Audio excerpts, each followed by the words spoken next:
Assalamualaikum warahmatullahi wabarakatuh. Selamat pagi semuanya, apa kabar hari ini? Ibu Heni, Ibu Ade, Saudari Stevi, semoga kita selalu dalam lindungan, pertolongan dan anugerah Tuhan Yang Maha Kuasa. Perkenalkan, nama saya Sylvie Febria Salama. Saya mahasiswi semester 4 Program Studi Pendidikan Bahasa dan Sastra Indonesia, FKIP Universitas Muhammadiyah Profesor Dr. Hamka. Pada hari ini saya akan melakukan wawancara kepada pihak perwakilan sekolah SMK Korpatarin 1, yaitu Ibu Heni, Ibu Ade, dan Saudari Stevi Dewi sebagai peserta didik di SMK Korpatarin 1. Kegiatan observasi ini dilakukan untuk memenuhi tugas mata kuliah pengenalan lingkungan persekolahan 1 atau PLP 1. Oke, selanjutnya saya akan menjelaskan apa tujuan diadakannya dari PLP 1 ini atau pengenalan lapangan persekolahan 1 ini, yaitu dapat mengetahui bagaimana karakteristik peserta didik di sekolah. Jadi maksudnya itu, dengan adanya kegiatan PLP 1 ini, kami, mahasiswa atau lebihnya spesifik, saya sendiri, dapat mengetahui apa saja karakteristik umum peserta didik di lingkungan persekolahan. Jadi, yang kedua, dapat mengetahui apa saja struktur organisasi dan tata kerja di sekolah. Yang ketiga, dapat mengetahui bagaimana implementasi dari tata tertib di sekolah. Yang keempat, dapat mengetahui apa saja kegiatan-kegiatan yang ada di sekolah. Yang kelima, dapat mengetahui apakah ada kegiatan kurikuler, konkurikuler, atau ekstrakurikuler di sekolah. Dan yang terakhir, dapat mengetahui apa saja praktik pembiasaan kegiatan positif di sekolah. Kemudian, setelah tujuan dari PLP 1, saya akan membacakan identitas sekolah yang saya ambil, yaitu nama sekolah SMK Korpatarin 1, berupa Yayasan Pendidikan Korpatarin Utama, yang beralamat di Jalan Pondokopi Raya nomor 87, Durensawit, Jakarta Timur 13460. Nomor telepon 021 8632 954 8624 838. Lalu saya akan mengenalkan identitas pewawancara dan narasumber. Pewawancara saya sendiri, Sylvie Febria Salama. Narasumber yang pertama Ibu Heni selaku perwakilan sekolah bagian hubungan masyarakat atau humas, Ibu Ade selaku perwakilan guru bidang studi, dan adik Stevi Dewi sebagai perwakilan SMK peserta didik SMK Korpatarin 1. Selanjutnya yaitu sampai pada tahap wawancara. Saya selaku pewawancara akan menanyakan beberapa perihal bagaimana karakteristik dari sekolah tersebut.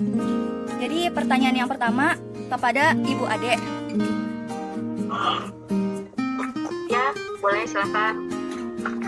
Jadi menurut Ibu Ade sebagai seorang guru, bagaimana karakteristik secara umum peserta didik di SMK Korpatarin 1 itu, Bu? Oh ya, karakteristiknya pada umumnya sih baik-baik semuanya. Tapi rata-rata sudah kalau di dalam karakteristik saat bertemu langsung ya.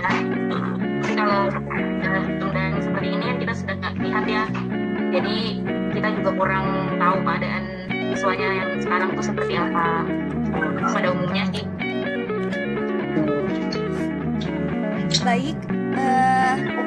Kalau pertanyaan selanjutnya yaitu ke Ibu Heni. Pertanyaannya, bagaimana struktur tata kerja guru dan staf masing-masing serta struktur organisasi yang ada di SMK Korpatarin 1 ini, Bu? Menurut Ibu bagaimana? Putus-putus, maksudnya struktur bagaimana? Coba dijelaskan kembali, ini Sylvie. Iya, baik, Bu.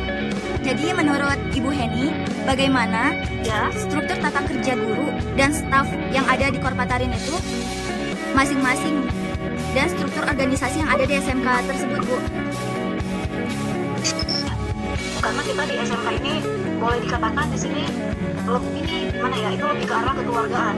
Jadi kita nggak terlalu ada perbedaan antara atasan dengan bawahan atau maksudnya dengan para guru-guru.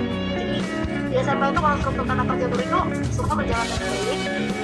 Ya, struktur organisasi, maksudnya struktur organisasi kita juga di sini selain terarah ya, tapi itu semua saling berkesinambungan. Jadi strukturnya itu jelas antara atasan dengan guru atau guru dengan staf guru atau dengan yang namanya bawahan. Bagaimana? Iya, jadi lebih ke sistem terbuka ya, Bu ya? Karena nggak ada batasan. Iya, benar sekali. Karena kita di sini, contohnya nih, kita punya atasan. Atasan kita itu nggak terlalu, saya nih atasan, kamu harus begini. Enggak, kita di sini strukturnya itu terbuka dan kita bebas memberikan pendapat, walau guru ke atasan. Baik, Bu. Ya. Selanjutnya masih ke Ibu Heni, bersama Ibu Heni. Pertanyaannya, apakah segala peraturan dan tata tertib di sekolah dapat berjalan dengan lancar? Serta bagaimana cara sekolah mengimplementasikan segala peraturan dan tata tertib tersebut kepada peserta didiknya, Bu? Oke, kalau masalah peraturan dan tata tertib di sekolah ini berjalan dengan lancar ya. Walaupun mungkin ada gimana tadi? Apa sih? Implementasinya, mengimplementasikan segala peraturan dan tata tertib tersebut kepada peserta didik. Cara mengimplementasikannya. Jadi kita di sini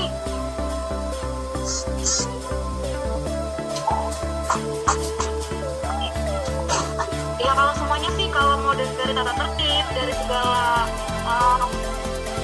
KBM-nya itu kita semua di sini lancar karena kita terarah gitu. Jadi penyampaiannya juga maksudnya KBM itu juga berjalan dengan lancar sehingga penyampaiannya pun semuanya itu berjalan dengan baik. Baik, Bu. Selanjutnya pertanyaan untuk Ibu Ade. Ya. Menurut Ibu, apa saja kegiatan-kegiatan seremonial formal yang dilakukan di sekolah? Misalnya itu kayak apa gitu, Bu? Dan tolong dijelaskan kegiatan-kegiatan tersebut. Ya, kalau untuk kegiatan seremonial itu biasanya kita ada setiap hari Senin itu upacara ya kan, tapi karena sekarang masa pandemi jadi nggak ada siswa, jadi kita nggak bisa upacara. Selanjutnya biasanya kalau ada 17-an juga kita ada seremonial di Ramadan juga. Lalu setiap ada tanggal-tanggalan seperti Hari Pancasila, Hari Kebangkitan Nasional, kita juga biasanya ada seremonialnya atau hari ulang tahun guru misalnya PGRI juga. Kemudian untuk hari-hari besar, Hari Raya Idul Fitri, lalu ada Hari Raya Natal, kemudian bulan Ramadan juga pasti kita ada kegiatan-kegiatan yang dilakukan gitu seremonialnya, seperti itu. Kalau sekarang kan karena pandemi semuanya melalui daring ya, Bu ya? Ya. Kegiatan seremonialnya itu yang lewat daringnya ada nggak sih, Bu, di SMK Korpatarin? Ada. Kita ada. Apa? Seperti apa, Bu? Kemarin ada MPLS, masa pengenalan lingkungan sekolah. Nah, di situ anak-anak murid barunya, peserta didik baru itu diperkenalkan sekolah secara online. Itu kita lewat daring, itu bisa lewat Google Meet atau kemarin sih pernah juga lewat Zoom. Terus kemudian kita lakukan pengenalan sekolahnya itu satu persatu kepada mereka gitu. Dan materi-materinya pun disampaikan secara daring juga, tentunya ada yang lewat streaming YouTube, ada yang lewat kita seperti saya bilang lewat Zoom gitu-gitu. Ada kesulitannya nggak sih, Bu, dalam selama daring ini? Kalau kesulitan sih boleh dikatakan lebih kepada peserta didik gitu. Kalau bagi sekolahnya? Kalau di sekolah sih, apakah dari pihak gurunya ada kesulitan kah kepada pihak gurunya dalam menyampaikan materi-materi? Kalau dari pihak guru sih sejauh ini kita nggak ada kesulitan. Tapi begitu yang saya bilang tadi, kesulitan itu ya dari peserta didik gitu loh. Okay. Karena peserta didik kita kan di sini gimana ya, dengan ekonomi yang ke bawah, yang menengah, jadi kadang nggak bisa join semuanya untuk ikut Google Meet, ikut Zoom gitu. Karena terbatas oleh kuota juga mungkin ya, Bu ya, kuota internet. Iya, sekali. Karena tadi saya bilang ekonomi di sekolah kita ini anak-anaknya ya nggak boleh dikatakan ke bawah gitu. Baik. Kalau menurut Saudari Stevi Dewi sendiri sebagai seorang peserta didik di SMK Korpatarin ini, apakah ada kegiatan rutin yang seperti kurikuler, kokurikuler atau ekstrakurikulernya? Apaan aja gitu, tolong disebutkan. Dan apa bentuk kegiatan apa yang paling disukai di SMK Korpatarin ini menurut peserta didik? Menurut saya kurikulernya kegiatan hampir pelajaran yang didasarkan dalam proses pelajaran yang sangat berguna. Tentunya bagi guru yang peserta didik dengan memakai pelajaran yang diharapkan. Kegiatan kurikulernya apa aja yang ada di SMK, deh? Ada kegiatan apa aja gitu maksudnya? Kegiatannya basket, paskibra, paskibra, pramuka. Yang paling diminatin sama semua peserta didik apa menurut Evi sendiri? Pramuka. Pramuka yang paling diminatin ya? Iya. Kalau bagaimana sih cara peserta didik di lingkungan sekolah itu dalam melakukan praktik pembiasaan kegiatan positif? Kayak apaan aja kegiatan praktiknya itu? Kalau menurut Evi sendiri, Kayaknya sih seperti apa contohnya? seperti kegiatan rutin, ya, kegiatan pospat, Lalu, dan apa? Udah Kak, segitu aja. kalau menurut Ibu Guru, Ibu Heni dan Ibu Ade, apa ada kekurangan nggak Bu dalam kegiatan rutin di peserta didiknya sendiri?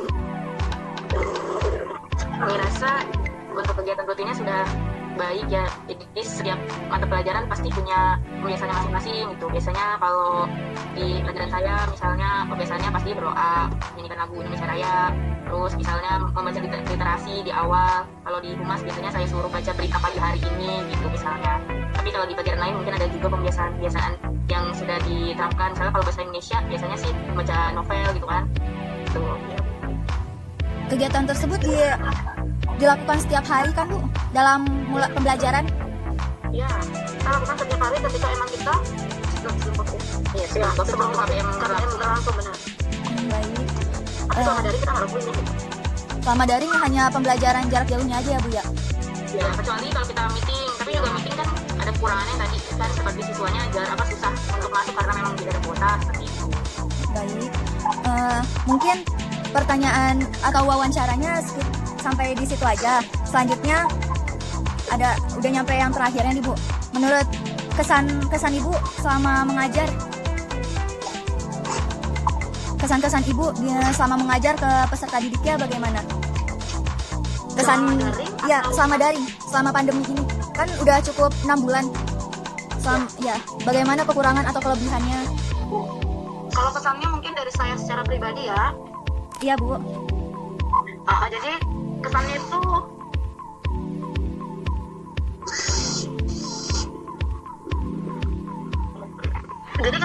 gimana ya? Kesan dari saya pribadi, kurang menyenangkan. Boleh dikatakan sih bukan ini ya, kurang efektif, kurang menyenangkan karena kita nggak bisa ketemu langsung. Jadi Sedikit sulit ya Bu. Pembelajaran kenapa? Sulit ya Bu ya, sedikit sulit dalam Iya. Penyampaian kita materi juga jadi kayak terbatas gitu karena kita nggak bisa face to face. Jadi kita lebih inilah ke anak-anak. Contohnya di Google nggak bisa kita kabarin mereka lewat WA. Nah, kamu join, kamu ini. Jadi kita gimana ya? Dia tidak menyenangkan lah. kurang efektif lah melalui aplikasi ini dibandingkan tatap muka. Iya, kurang efektif. Jadi ya begitulah seperti yang kita lihat pada kenyataannya. Ya.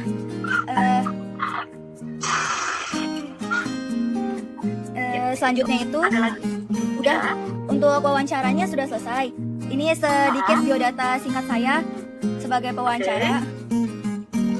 Nah, udah sampai akhir, gak kerasa udah sampai di penghujung kegiatan ya Bu. Kegiatan observasi PLP 1 ini yang dilakukan melalui daring dengan menggunakan aplikasi Google Meeting sudah selesai.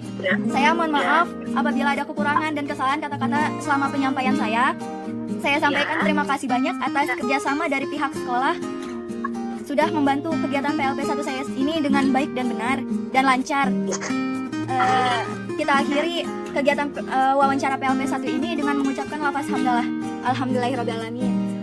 Untuk pertemuan saat ini sudah selesai Bu. Kita akhiri aja ya Bu ya. Udah.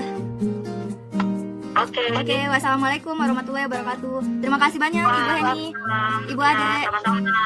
Ya, terima kasih. Iya Bu. Udah, assalamualaikum.